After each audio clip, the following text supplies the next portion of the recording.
Yeah, it's something that came up rather recently. I think I got a call from Pete DeBoer, late May, middle to late May, and actually it was after the World Cup, about the first week in June, and we sat there and we talked a little bit, asked if I was interested, and I mulled it over and talked to my family, and I made it talk to my partners, and at the very end of the day, it's something that I want to do. It's a dream of mine.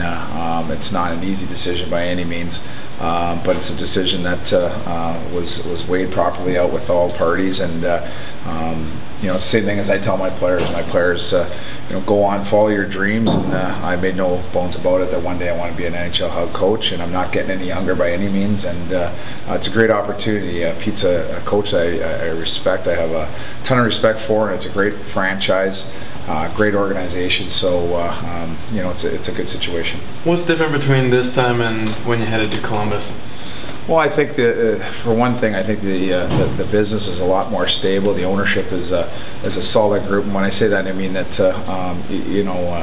John and Steven Savage and Brian Schwab, these guys are expert in the business field, and they've really helped solidify what we have here from a business side of things. I think last time I left, it was completely different. We won 2 Memorial Cups, even though the team went to the conference final the next year and probably overachieved. I think we're in a little bit of a different situation with the rebuild here. Second year of a cycle, and I think the team's on the upswing. I think we're going in the right direction. We have a lot of great parts, and we have a good nucleus to build around, so completely different situation. Have you talked to the players? Did you call most of them? Or? The texts are starting to come in today. I've been pretty quiet about it, obviously, and the reason being is that I know the rumors have been out there. I think that you have to respect the process in the NHL, and it's San Jose's announcement, and they've been a little bit busy in the last couple of days with UFAs and everything else. So I wanted to make sure that I had their support on the timing, and of course they were the same. They wanted to make sure it worked for me as well. A little disappointed with how it came out. There was a tweet during the draft. A little disappointed the way it came out. Yeah, I knew it was going to be tough in Florida at the NHL draft. Obviously, there's a lot of hockey people, and a lot of people in the hockey circle sort of knew what was going on. But that tweet came out, and then it was. It was crazy after that. I think I was trying to swat off every rumor and speculation, and the one thing that bugged me a little bit was the speculation that I was selling or that I was leaving for good or anything. That's completely the furthest thing from the truth. I'm here, I'm the president, I'll be back here in the off seasons. No percentage change in ownership. We're a tight, loyal group, and that doesn't change. How important was it to you, Bob, that they are in a rebuild right now, the Spitfires, that you wanted to see this rebuild through and still be a part of it, and in some way being majority owners? Yeah, I think I'm excited. I think that's the thing. I really, if there's one negative thing when I look at it, I would love to take this group through this cycle, because I think there's some great things to come. And it was a tough year last year, and it was a lot of adversity, and finishing where we did allowed us to get a great player in Velarde, allowed us to get another great player in Sergachev yesterday. So those are huge building blocks. Put those together with the Kerwins, the Browns, the Stanleys of the world. There's a lot of reasons to be positive here.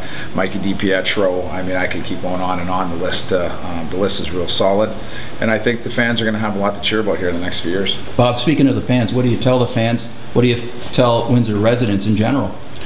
Well, just that I'm still going to be around, and I'm still involved in the day-to-day decisions and the big hockey decisions, and that I'm not going anywhere when it comes to my role as the president of the hockey club.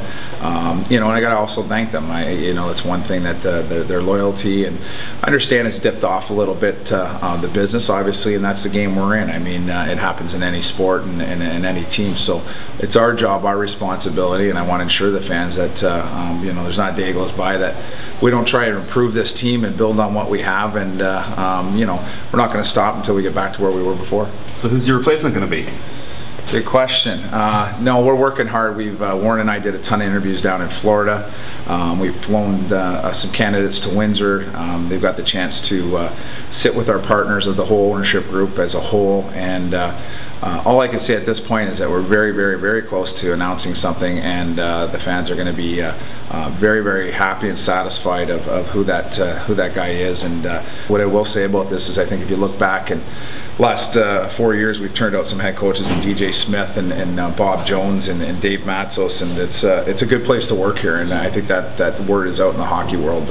Our phone hasn't stopped ringing for assistant coaches and coaches here the last week and a half, 2 weeks since the rumors were out there, and no shortage of abundance of some great candidates. So it's a good place to work, and I think people realize that. And and that's something I take away from this, is not only developing some hockey players. Obviously, we've developed some coaches. Any idea what role you'll have in as assistant coach? Will be working more with the defense, offense, special teams? Yeah, I've talked to Pete DeBoer, and I'm going to be running the back end, the defense, and the penalty kill. I'm excited about that. There's room for improvement if you look at the numbers where they were last year, and with the signings that they had yesterday with the goaltender and Paul Martin, the defense, I think it's a pretty solid group. And they didn't make the playoffs last year, so there's some expectations there, and it's not a rebuild. I think they're looking to throw their name right back in the hat and and try and win their division, win their conference, and everything else that goes with that. So that's a good position to be in with a team on that on the upswing.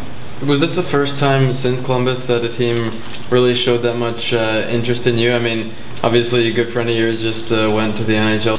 I'm not going to lie. I think that, with DJ, and I'm proud as heck of him, and he's done such a great job that, I think that probably got the engine going a little bit. I think, there's not a day goes by that this guy doesn't call me about 6 times a day and bugs the heck out of me. So, and I'm happy for him. But that probably got the juices flowing a little bit.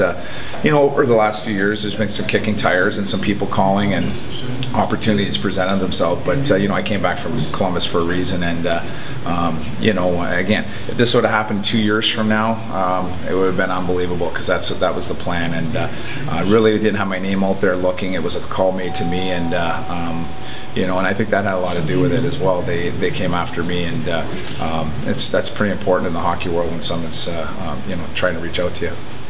Bob, back to the new coach that you're going to announce tomorrow. Does that person have local ties? We're announcing tomorrow?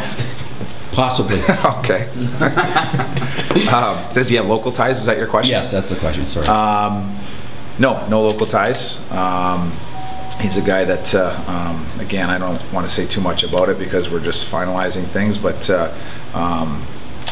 how do I say it? Just is a guy that's very, very well respected in the hockey circles, and we'll have more about that tomorrow. Is he a former NHL player? Can you say that? Okay, I'm not saying anything more. I've said enough. So it is tomorrow. Would the average hockey fan recognize the name? Yeah, absolutely. Okay.